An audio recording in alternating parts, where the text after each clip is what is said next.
بسم اللہ الرحمن الرحیم۔ حضرت عائشہ صدیقہ رضی اللہ تعالیٰ عنہ فرماتی ہیں ایک عورت تھی اور اسے نبی پاک صلی اللہ تعالیٰ علیہ وسلم نے وہ کلمہ پڑھ کے مسلمان ہوئی، مدینہ طیبہ آ گئی تو حضور نے مسجد نبوی شریف میں اس کے لیے مکان، ایک سادہ سا کمرہ ساتھ مسجد کے بنوا دیا، وہیں رہنے لگی۔ اکثر وہ سیدہ طیبہ کے پاس آتی تو حضرت عائشہ صدیقہ رضی اللہ تعالیٰ عنہ فرماتی ہیں وہ بڑی باتیں سناتی اور آخر میں کہتی وہ ہار والا دن بھی بڑا عجیب دن تھا اور میرے رب کی قدرتوں کا دن تھا، وہ بھی بڑا عجیب دن تھا۔ سیدہ عائشہ صدیقہ رضی اللہ تعالیٰ عنہ ایک دن فرمانے لگی کہ تو ہار والے دن کا بڑا ذکر کرتی ہے، وہ کیا دن تھا؟ تو خاتون کہنے لگی اماں جی وہ دن تھا جب میرے رب پر بھروسہ اور مضبوط ہو گیا، جس دن میرا اپنے رب پر توکل اور بڑھا، میرے ایمان میں یقین میں اور پختگی آئی۔ کہنے لگی میں ایک گھر کی کنیز تھی، نوکرانی تھی، اس گھر میں ایک بچی تھی جس کے پاس سونے چاندی ہیرے جواہرات کا ہار تھا۔ اس زمانے میں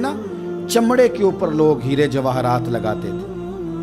کئی دفعہ سرخ رنگ کے چمڑے پہ لگائے جاتے تھے، وہ بچی پہنتی تھی تو کہتی ہوں بچی کے اس نے اتار کے رکھا یا اس سے گرا وہ ہار تو چیل اسے اٹھا کے لے گئی گوشت سمجھ کے اور میرے سامنے اٹھا کے لے گئی۔ گھر والوں نے مجھ سے پوچھا، یہ بخاری میں موجود ہے، گھر والوں نے پوچھا مجھ سے کہ وہ ہار کہاں ہے تو میں نے کہا چیل اٹھا کے لے گئی۔ گھر میں کچھ چوری ہو جائے تو سب سے پہلا الزام کس پہ لگتا ہے؟ ملازمین پہ۔ کہتے انہوں نے مجھے بڑا مارا، بڑی تکلیف تھی، حتیٰ کہ میری شرمگاہ تک کی تلاشی، میری عزت اتنی خراب کی میں بتا نہیں سکتی۔ میں نے اپنی زندگی میں ایک واقعہ دیکھا، ایک امیر گھر میں چوری ہو گئی، ملازم کو اتنا مارا کہ وہ چارپائی پہ پڑ گیا، پولیس والوں سے اتنی مار پڑوائی گئی کہ وہ بیچارہ چارپائی پہ پڑ گیا اور پھر وہ اتنا بیمار ہوا اور کچھ دنوں کے بعد پتہ چل گیا کہ چور تو اپنا بیٹا ہے ان کا، پھر اس کا انتقال ہو گیا۔ اب وہ سیٹھ صاحب اور گھر والے آ کے مرنے والے کے کان میں معافی مانگ رہے ہیں، کان میں۔ تو میں نے ان سے پھر کہا تھا کہ یہ تو اب چلا گیا ہے، تمہارا زور چلتا تھا نا تو تم نے قانون خریدا اور تم نے اسے جتنا ہو سکا تم نے اسے مار پڑوائی، تمہارے پاس جو عدالتیں تھیں تم نے وہاں کارروائی کی، اب ایک عدالت قیامت کے دن لگے گی۔ یہ کمزور تھا نا، کچھ کر نہیں سکا۔ میرے نبی پاک صلی اللہ علیہ وسلم نے فرمایا سن لو، اگر سینگ والی بکری نے بغیر سینگ والی بکری کو تکلیف دی ہوگی نا تو قیامت کے دن اسے بھی بدلہ دینا پڑے گا